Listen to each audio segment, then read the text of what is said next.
Good morning, everybody. Modern Pioneer with another video, but this one not so good. Got some bad news. Something ate our quail. So yesterday, weirdest thing, my wife went into work. She only has to go in the office one day a week, and luckily it was, the day something decided to get the quail. And then I work, every day at somewhere.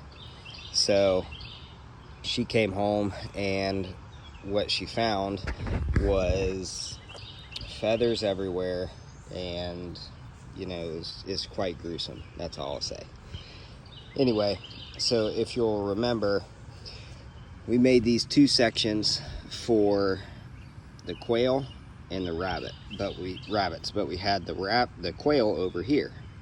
Well, this is 1-inch chicken wire, and remember, I just did this out of scrap, what I had lying around, and then I went and bought that hardware wire. Well, do you notice the difference? Big hole, littler holes. So this is impenetrable. Like, it would take a lot of effort from a small animal to get in there. So in this, we don't have any predators around here. We got coyotes, but there's this attack yesterday was in the middle of the day. So what we found were all the heads of the quail that were attacked had been bitten off. So if they were still in this side, you would see all the quail coming up to me, putting their little heads out through these little 1-inch holes. Well, whatever this predator is, which we have no idea what it was, the predator was coming up to them, biting their heads off as they stick their heads off, and then their bodies were left in the cage because it couldn't get to it. So that tells me that, hey, they can't get in there, so that's good. But then too, quail are dumb. So I just don't understand. And it, like I said, it happened 5 times to 5 of the quail. And we had like a couple over here got bit off, deceased. And then some over here, and then some over here. So what was happening was the predator was coming up to here. They were going to see the predator. It'd bite their heads off. And then it would come over here and do the same thing. And the quail would come say hi and get bitten off. I mean, I don't know. This is just a pretty, I guess, messed up version of Little Red Riding Hood coming up to say hi to her grandma or something. I don't know. So anyway, what I'm going to do today is I'm just going to clean out that side of the cage because I guess the mess is attracting some flies over there, and we want to get rid of that immediately. I'm going to clean that out. Then I'm going to, what I think I'm going to do just to be safe, because we could just put the rabbits in there, because the rabbits seem a little more intelligent than the quail to stay away from the predators. So we may just do that, but my wife is really wanting me to reinforce that side with the hardware wire like I did over here. No big deal. I'll just line it over top of that, so then that'll be extra secure. And then also, what I think I'm going to do, that water bottle right there, I don't like that sitting on the ground. We do like it, but I want to add more nozzles to it. Oh, there. I want to add more nozzles to it, and also it came with like a hanging chain system. So I'm going to hang it from one of these rafters right here. So then it'll give the quail more room to run around down there.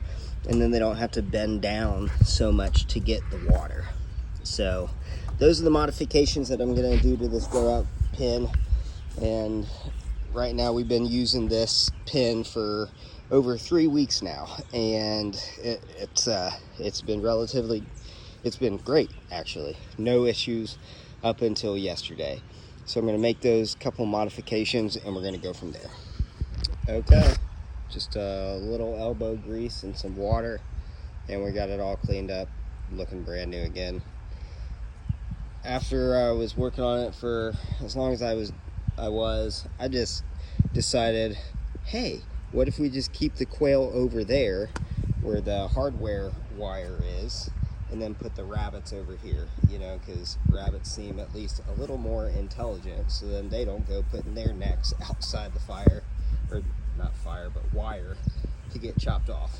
So that's what we're gonna do for now.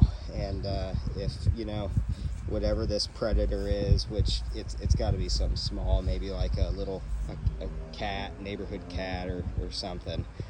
Whatever it is, if it is persistent and it wants to continue to attack them, then we'll just beef everything up. So if you look at it, the way I ran the wire was from the inside.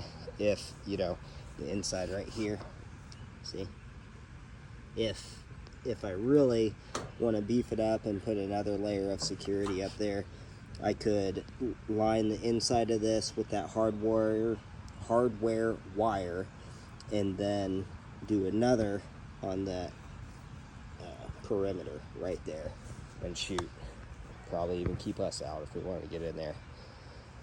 So at least our losses were minimum, and we were able to, you know, take care of it the day of. So let's get these guys to see how they're doing. Yeah, everybody's still happy. These are some really good looking birds. It was unfortunate that a couple of the really pretty ones were, you know, not the brightest, but isn't that about the truth about everything?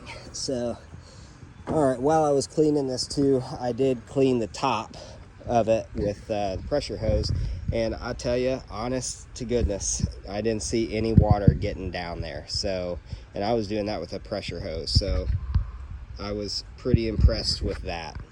So all in all, you know, that's the tip of the day, little update on the grow out cage. If you do plan to replicate this, I would just recommend go with the hardware wire rather than the chicken wire.